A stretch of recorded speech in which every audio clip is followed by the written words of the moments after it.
ప్రభు యేసుక్రీస్తు నామములో మీ అందరికీ శుభములు. ఆగమన కాలపు 4వ ఆదివారము. ఇజ్రాయేలు పాలకుడు నీ నుండియే ఉద్భవించును. మొదటి పఠనము మీకా గ్రంథము 5వ అధ్యాయము 2వ వచనము నుండి 5వ వచనం వరకు. ప్రభువు ఇట్లనుచున్నాడు: బెత్లెహేము ఎఫ్రాతా, నీవు యూదా నగరములలో మిక్కిలి చిన్నదానవు.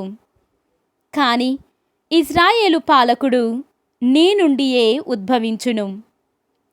అతని వంశము పురాతన కాలమునకు చెందినది.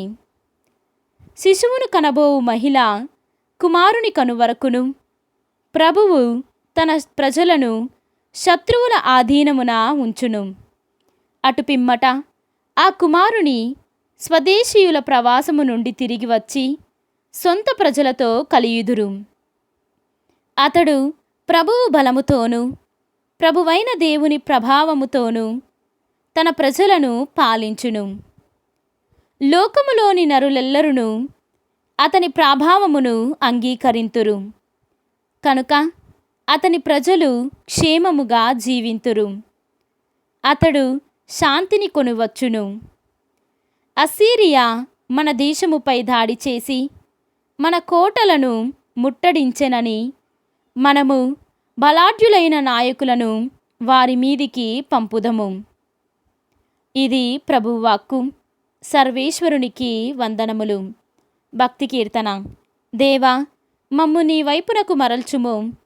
నీ ముఖకాంతిని మా మీద ప్రకాశింపచేసెదవేని మేము రక్షణము బడయుదుము.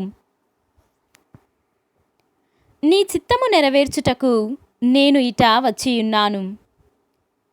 2వ పఠనము పునీత చిన్నప్ప గారు హెబ్రీయులకు రాసిన లేఖ 10వ అధ్యాయము 5వ వచనము నుండి 10వ వచనం వరకు.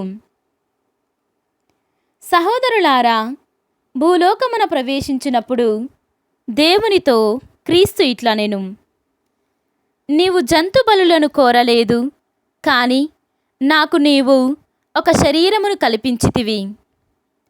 దహన బలులకును పాప పరిహార్థమై అర్పణలకును నీవు ఇష్టపడలేదు.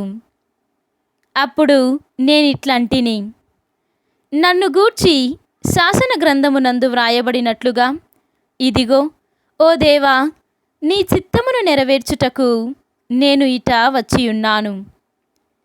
ఆయన మొదట ఇట్లు చెప్పెను: బలులను, అర్పణలను, దహన బలులను, పాప పరిహార్థమైన అర్పణలను నీవు కోరలేదు.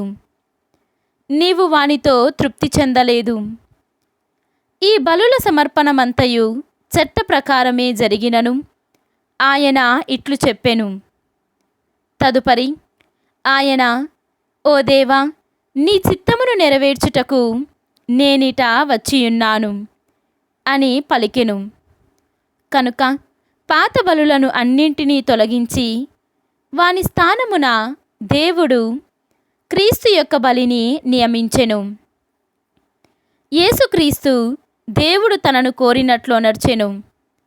కనుక ఆయన ఒకే ఒక శరీర బల్యార్పణము చేత మనమందరమును పాపముల నుండి శాశ్వతముగా పవిత్రులుగా చేయబడితిమి.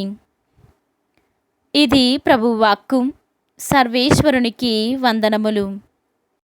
ఈనాటి సువిశేషము పునీత లూకా గారు వ్రాసిన సువిశేషము 1వ అధ్యాయము 39వ వచనము నుండి 45వ వచనము వరకు. ఆ రోజులలో మరియమ్మ యూదా సీమలు పర్వత ప్రాంతమున గల ఒక పట్టణమునకు త్వరితముగా ప్రయాణమైపోయెను. ఆమె జకరయ్య ఇంటిలో ప్రవేశించి ఎలిజబెత్తమ్మకు వందన వచనములు పలికెను. ఆ శుభవచనములు ఎలిజబెత్తమ్మ చెవిన పడగనే ఆమె గర్భమందలి శిశువు గంతులు వేసెను. ఆమె పవిత్రాత్మచే పరిపూర్ణురాలాయెను.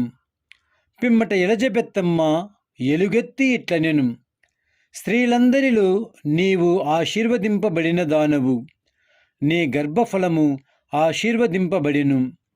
నా ప్రభువు తల్లి నా యొద్దకు వచ్చుట నాకు ఎలాగు ప్రాప్తించెను? నీ శుభవచనములు నా చెవిని సోకగని నా గర్భమందలి శిశువు ఆనందముచే గంతులు వేసెను.